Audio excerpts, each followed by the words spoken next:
এখনকার ডক্টররাও বলেন এই কথাটা, সকালবেলা একটু বেশি খেতে হয়, সকালবেলা একটু বেশি হেভি ফুড নিতে হয়, দুপুরে তার চেয়ে একটু কম, রাতে আরও কম। আর আমাদেরটা উল্টা, কিন্তু সকালে অল্প একটু, দুপুরে একদম বিশাল, রাতের বেলা আরও বিশাল, নাকি? তো নিয়মটা হচ্ছে এই যে সকালে খেতে হয় বেশি, সারাদিন আপনাকে কাজ করতে হবে, সকালে আপনাকে বেশি হাইজেনিক ভালো ফুড খেতে হবে, দুপুরে তার চেয়ে একটু কম, রাতে তার চেয়ে কম।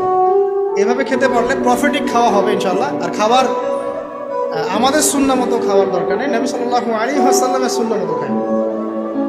আমাদের সুন্নাহটা কেমন? আমরা 7 পেট খাই। কয় পেট?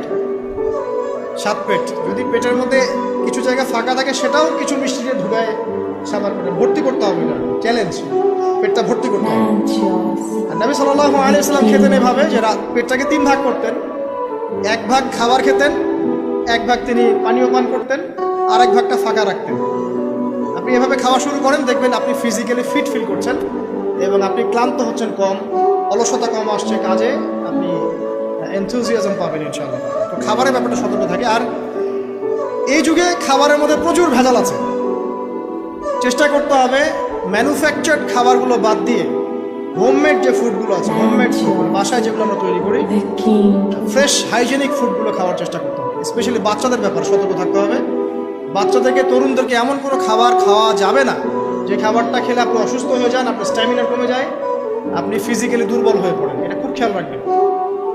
খাবার, এই যে আপনারা যে গ্রামাঞ্চলে থাকেন, আপনারা সৌভাগ্যবান একদিক থেকে যে আপনারা ফ্রেশ খাবার উৎপন্ন করে খেতে পারেন।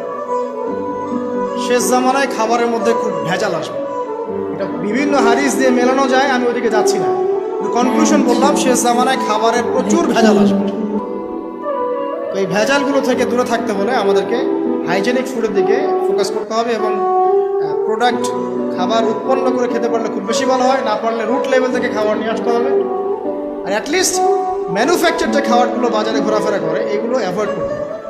দেখতে অনেক মুখরোচক লাগতে পারে, স্বাদ অনেক মজা হতে পারে, কিন্তু এগুলো শরীরের জন্য অনেক ক্ষতিকর।